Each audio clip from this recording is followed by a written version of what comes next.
Techno International Bhatanagar, a member of Techno India Group, offers BTech and Diploma Engineering courses in its Lush Green campus. For admission, contact the number shown. আমি মিঠুন চক্রবর্তী বলছি। আরজিকর কাণ্ডের প্রতিবাদে এবারে পথে নামলো মহাগুরু। কেউ social মিডিয়ায়, কেউ পথে নেমে স্লোগান তুলে সরব হয়েছেন পদে পদে। এই মিছিল, এই প্রতিবাদ থেমে থাকার নয়। সাধারণ মানুষ আজ বিচার চেয়ে পথে নেমেছেন। কেউ কেউ আবার এই আন্দোলনে রাজনীতির গন্ধও পেয়েছেন। বিভিন্ন ব্যক্তিদের উপস্থিতিকে কেন্দ্র করে রাজনীতির বিষয়টাকেও জড়িয়ে দেওয়া হচ্ছে। 9ই আগস্ট কলঙ্কিত রাত। আরজিকর তিলোত্তমার নৃশংস হত্যাকাণ্ডে জ্বলছে গোটা বাংলা। পথে নেমেছেন সাধারণ মানুষ থেকে টলিপাড়ার অনেকেই। কেউ সোশ্যাল মিডিয়ায়, কেউ পথে নেমে স্লোগান তুলে সরব হয়েছেন। এই মিছিল, এই প্রতিবাদ থেমে থাকার নয়। সাধারণ মানুষ আজ বিচার চেয়ে পথে নেমেছেন। কেউ কেউ আবার এই আন্দোলনে রাজনীতির গন্ধও পেয়েছেন। বিভিন্ন ব্যক্তিদের উপস্থিতিকে কেন্দ্র করে রাজনীতির বিষয়টাকেও জড়িয়ে দেওয়া হচ্ছে। তবে আমি বলছি মানেই বিজেপি বলছে না, স্পষ্ট করলেন অভিনেতা মিঠুন চক্রবর্তী। সম্প্রতি আরজিকর কাণ্ডে মুখ খুলেছিলেন তিনি। তবে এবার শুধু আর মৌখিক প্রতিবাদ নয়, পথেও নামলেন মহাগুরু। যদিও তিনি এখন শুধু অভিনেতা নন, বিজেপি নেতাও বটে। তবে আরজিকর আন্দোলনের ক্ষেত্রে রাজনীতির রং লাগাতে নারাজ তিনি। অতীতেই বিমানবন্দরের বাইরে সাংবাদিকদের মুখোমুখি হতে অভিনেতা বললে, আমি এই বাংলা দেখতে চেয়েছিলাম, এখন দেখতে পাচ্ছি, খুব আনন্দ লাগছে। এই আন্দোলনে আমরা যেন সবাই একসঙ্গে থাকি। আর আমি বলছি মানে বিজেপি বলছে না। আমি মিঠুন চক্রবর্তী বলছি, রাজনীতির ঊর্ধ্বে গিয়ে এই আন্দোলন যেন আমরা সবাই একসঙ্গে থাকি। শ্যামবাজার থেকে বিশ্বজিৎ নস্করের রিপোর্ট, বঙ্গশ্রী সংবাদ।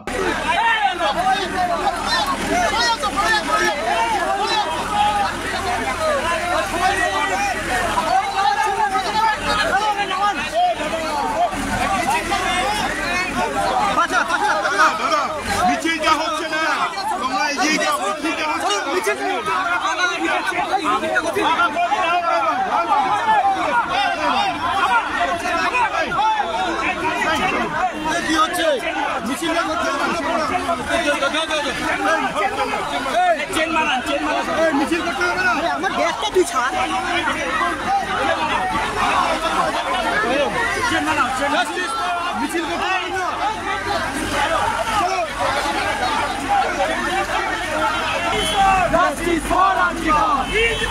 Justice! Justice! Justice! না দিদি লেগে যাবে, গাড়ি চলে লেগে যাবে। Justice for Arjikar!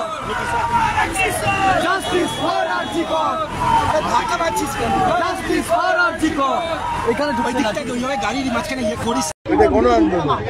আমরা চাই আপনারা সবাই একসাথে থাকুন, আমরা থাকি সব মিলেমিশে, আমরা জাস্টিস চাই। দাদা, এই যে তথ্য প্রমাণ লঙ্ঘনের বিষয়টা, এটা প্রথম থেকেই আসছে। রাজ্য এই ব্যাপারে অনেক বড় কথা বলতে হবে। এই সরকার চেষ্টা করবে যেভাবেই করে ভণ্ডুল করে দিতে, যেভাবেই ভয় দেখিয়ে ঘরে ঢুকিয়ে দিতে, কিন্তু আর পারবে না।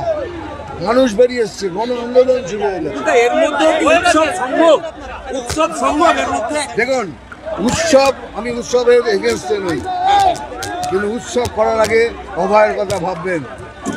এই উৎসব করার আগে ভাববেন ওর মা বাবার কোল খালি হয়ে গেছে, অভয়া নেই আমাদের সাথে।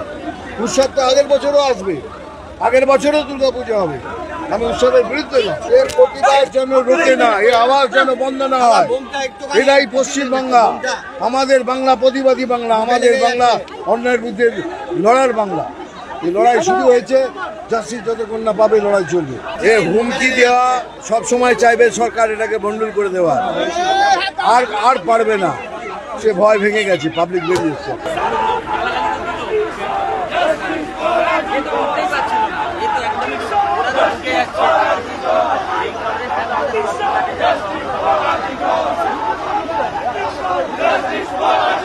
মা দুর্গার আরাধনা এবার যারা যারা করবেন তারা তাদের মতন করেই করবেন। প্রচুর মানুষই তো বলেছেন যে আমরা আমাদের মতো করে আরাধনা করব এবং এই অসুর সম যেসব লোকগুলো আছে সমাজে তাদের বধ করার জন্য মা দুর্গার কাছে আমরা সকলে প্রার্থনা করি। দিদি, এখনো ডাক্তাররা অবস্থান চালিয়ে যাচ্ছে, কি বলবেন? ওদের 23 জন রোগী মারা গেছেন এই আন্দোলনের জন্য। এই মিথ্যেটা বলে মাননীয় মুখ্যমন্ত্রী যে কিভাবে অসম্মান করলেন বাকি সমস্ত ডাক্তারদের। কটা মেডিকেল কলেজ আছে পশ্চিমবঙ্গে, তাদের কজনই বা জুনিয়র ডক্টরস আছে? তাহলে উনি কি এটা স্বীকার করছেন যে শুধু জুনিয়র ডক্টররাই এই রাজ্য সরকারের পুরো স্বাস্থ্য সেবাটা জুনিয়র ডাক্তাররাই দেয়, আর কেউ দেয় না তো? আর কোনো বড় ডাক্তাররা, সিনিয়র ডাক্তাররা, তারা সব নিষ্কম্মা ঢেকি, তাই বলতে চাইছেন তো? না, প্রশ্ন হচ্ছে উনি হাসপাতাল ইনফ্রাস্ট্রাকচারগুলো বানিয়ে রেখেছেন, কিন্তু সেখানে তো কোনোটাই উনি সম্পূর্ণ করেননি।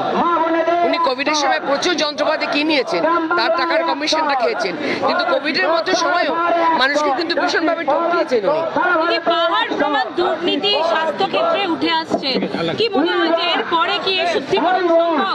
নিশ্চয়ই নিশ্চয়ই নিশ্চয়ই। বাঙালি একসময় অত্যন্ত গর্ববোধ করতো, আজকে সেই দিনটা 11ই সেপ্টেম্বর যেদিন ভীষণ আমাদের বাংলাকে, বাঙালিকে, ভারতবর্ষকে এবং সনাতন হিন্দু ধর্মকে সারা বিশ্বে যিনি গর্বের সঙ্গে প্রতিষ্ঠা করেছিলেন এবং প্রচার করেছিলেন, আজকে সেই 11ই সেপ্টেম্বর 1893 সেই চিকাগো ধর্মশালায় যে কথাটা, অনেক কিছু কথাই তো বলে গেছিলেন আমাদের স্বামীজি, আমরা তার কতটুকু আর মেনে চলতে পারি। যে দেশে মায়েদের, নারীদের, নারী জাতির, মাতৃজাতির সম্মান নেই, সেই দেশ কখনো এগোতে পারে না এবং কোনো দিনও এগোতে পারবে না, যেটা আজকে খুবই প্রাসঙ্গিক আজকের দিনটায় এবং এই পরিস্থিতিতে। হ্যাঁ, মুখ্যমন্ত্রী তো তার নিজের জন্য দিন গুনছেন। আমার ওনাকে মুখ্যমন্ত্রী বলে সম্বোধন করতেও আমার ইচ্ছা করে না। ও কথা তো বলেছে নির্যাতিতার মা, ওনার বাড়িতে যদি এই ধরনের কোনো ঘটনা ঘটতো ওনার পরিবারে, উনি পুজো, আমরা পুজোর কথা বলি ঠিকই কথা, আমরা যারা হার্ডকোর, আমরা যারা বাঙালি হিন্দু, তারা আমরা পুজো বলি, দুর্গা পুজো, মাতৃ পুজো, মাতৃ আরাধনা, ফেস্টিভ্যাল, পুজো অর্চনা যারা ঠিক হৃদয়ঙ্গম করে না, করতে পারে না হৃদয় থেকে, তারাই সব উৎসব উৎসব বলে। এবং উনি যে গুলিয়ে দেওয়ার এবং ভুলিয়ে দেওয়ার চেষ্টা করছেন, সেটা বোধহয় হবে না। জানা যে আমরা আজকে প্রায় 1 মাস 2 দিন অতিবাহিত, 3 দিন অতিবাহিত হয়ে গেল, কিন্তু আজকের দিনেও বিচারের জন্য প্রত্যেকে ভীষণ ধৈর্য, তারা বলছে যে কবে বিচার পাবো। দ্বিতীয়ত দেখুন, আমাদের আবেগ বলছে তো রোজ বিচার চাই, প্রত্যেকটা মানুষের আবেগ বলছে, কেউ ঝান্ডা নিয়ে, কেউ ঝান্ডা ছাড়া, প্রত্যেকটা মানুষ বলছেন, নিরপেক্ষ মানুষ বলছেন, মায়েরা, বোনেরা, তারা রাত জাগছেন। কি জন্য বলছেন? তারা তাদের আবেগ বলছে।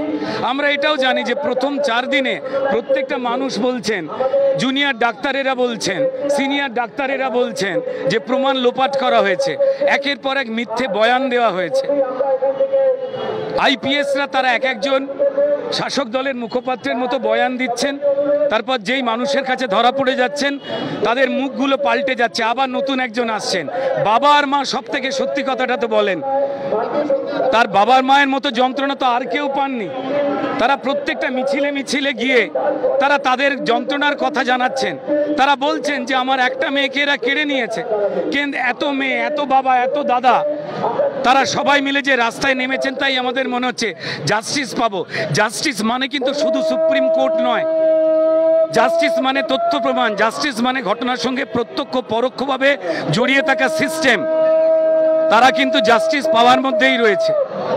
রাজ্য সরকার বলছেন উৎসবে ফিরতে, যেখানে সবের মিছিল হয়, রাজনৈতিকভাবে পুলিশকে ব্যবহার করে যারা নিরপেক্ষ আন্দোলনকারী, যারা গান গাইছেন, ছবি আঁকছেন, তাদেরকে খুনের ধারা দিয়ে দিচ্ছে পুলিশ। তারা সবের বানানটা তালবস্যা করে দিয়েছেন, সব। তাই এর পক্ষে, এর বিরুদ্ধে প্রত্যেকটা মানুষ, আর যারা প্রতিবাদী বা যে মানুষ নিরপেক্ষভাবে রাস্তায় নামছেন তাদের গালমন্দ করছেন, তারা বেসিক্যালি যারা হত্যাকারী তাদের লুকোবার চেষ্টায় রয়েছেন। সত্যর জয় হবেই। আমাদের সুপ্রিম কোর্টে যে বিচার চলছে, তার উপর সারা পৃথিবীর নজর। তাই সেখানে শুধুমাত্র কপিল সিব্বলদের কথা শোনা হচ্ছে বলে অনেকেই যে দুঃখ প্রকাশ করছেন, আমি তাঁদেরও বলবো আমাদের আরেকটু চোয়ালে চোয়াল শক্ত করে সত্যের দিকে নজর রাখতে। কথা সবাই বলবেন, সত্য বেরিয়ে আসতে বাধ্য। যারা ভয় দেখাচ্ছেন আসলে তারা নিজেরাই ভয় পেয়েছেন। না, বিষয়টা হচ্ছে যে বাঙালিকে চিনত গোটা পৃথিবী। বিবেকানন্দ, রাজা রামমোহন রায়, বিদ্যাসাগর, রবীন্দ্রনাথ ঠাকুর, যে বাঙালিকে বলা হতো সমাজ সংস্কারক হিসেবে, বাঙালির কৃষ্টি, বাঙালির সাহিত্য, বাঙালির সংস্কৃতি, যা পৃথিবীর মধ্যে বাঙালিকে আলাদাভাবে একটা চিহ্নিত করা হতো।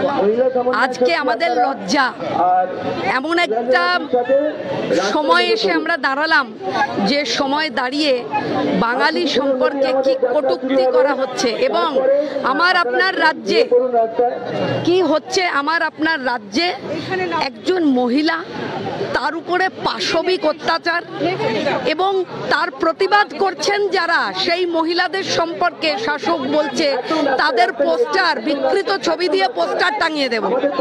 অর্থাৎ এই যে আগমনীর যে সময়টা, জগজ্জননী মা দুর্গার আগমনীর এই সময়কালে দাঁড়িয়ে দুর্গা শক্তি যে প্রতিটি নারীর মধ্যে বিদ্যমান, সেই দুর্গা পুজোর প্রাক্কালে দাঁড়িয়ে নারী শক্তি, নারী শক্তির যে উদযাপন, সেই সময় দাঁড়িয়ে বলা হচ্ছে, শাসক দল বলছে যে যারা প্রতিবাদ করছে তাদের বিকৃত ছবি পোস্টার করে টাঙিয়ে দেব।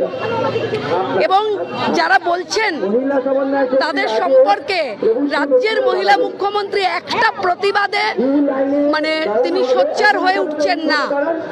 তাই বাংলা তার মেয়েকে চায় বলে যারা 29-এর ম্যান্ডেট দিলেন, তারা কি আজকে তাকিয়ে দেখছেন যে একটি মেয়েকে পরিকল্পিতভাবে ধর্ষণ এবং খুন কেন? কি মোটিভটা কি? Motive of murder, what is the motive of murder? যে একটা চূড়ান্ত দুর্নীতির আখড়া হয়েছিল এই হাসপাতাল আরজি কর, যেখানে আমরা দেখছি খবরের কাগজের বিভিন্ন চ্যানেলের মধ্যে দিয়ে যে কি না হতো, কি না হতো। শবদেহের সঙ্গে বিভিন্ন রকমের ছবি তুলে পর্ন ভিডিও বানানো হতো, শবদেহের সঙ্গে অর্গান তুলে নিয়ে যাওয়া হতো। 60টা 70টা প্রতি বছরে কঙ্কাল পাওয়া যেত না, শরীর পাওয়া যেত না। মানে কি ধরনের দুর্নীতি! মানে ভাবতে গেলে মা হিসেবে কেঁপে উঠছি যে আমাদের কন্যা সন্তানটির উপরে কি পাশবিক অত্যাচার, কারণ মেয়েটি প্রতিবাদ করেছিল। তার মানে প্রতিবাদী একটি মেয়েকে এইভাবে শাস্তি দেয়া হলো এবং মুখ্যমন্ত্রী যারা শাস্তি দিলেন তাদেরকে চিহ্নিত করে শাস্তি না দিয়ে তাদেরকে প্রাইজ পোস্টিং দিলেন মাননীয় মুখ্যমন্ত্রী, যিনি একজন মহিলা এবং যিনি মহিলা মুখ্যমন্ত্রী হিসেবে বলেছিলেন যে তিনি পরিবর্তনের নতুন ভোর তৈরি করবেন। আজ বাংলা লজ্জিত, বাংলা লজ্জিত আজকে এই সরকারের জন্য এবং একজন মহিলা মুখ্যমন্ত্রীর জন্য। আজকে আমরা এমন একটা দিন 11ই সেপ্টেম্বর, যেদিন গোটা পৃথিবীর কাছে এক সন্ন্যাসী, যুব সন্ন্যাসী, তিনি গেরুয়া পরে তিনি গোটা বিশ্বের কাছে সনাতন ধর্মকে তুলে ধরেছিলেন এবং গোটা বিশ্বের কাছে সনাতন ধর্মের প্রতিষ্ঠা হয়েছিল। আজকে সেই দিনকে স্মরণ করেই আমরা সমস্ত বুদ্ধিজীবী, সংস্কৃতি প্রবণ সমস্ত মানুষজন আজকে এক হয়ে আজকে আমরা শ্যামবাজার অবধি যাব। সাধারণ মানুষের কাছে আপনাদের চ্যানেলের মধ্যে দিয়ে অনুরোধ, আপনারা আসুন।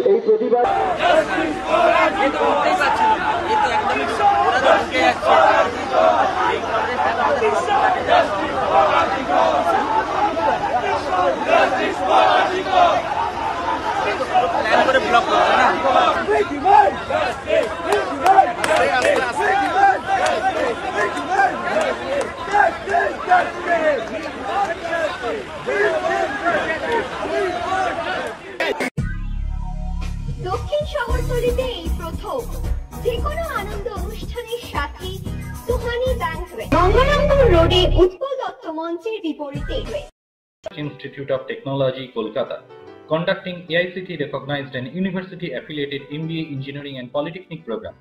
Padma Shri Dr. K.L. Chopra, ex-director of IIT Kharagpur, and faculties from IIM, IIT, NIT, Calcutta and Jadavpur University are teaching. 20 acres campus with hostel and canteen facility. library, book bank facility, language lab, Wi-Fi campus, sports complex, gymnasium and swimming pool. Strong association with 50 companies for best training and placement. For detail, visit BBIQ. আধুনিক জগতে বিজ্ঞাপনের একমাত্র হাতিয়ার flakes. দক্ষিণ শহরতলিতে এই প্রথম অত্যাধুনিক flakes printing করা হচ্ছে মহাশতলা পুরাতন ডাকঘরের মা তারা এন্টারপ্রাইজে।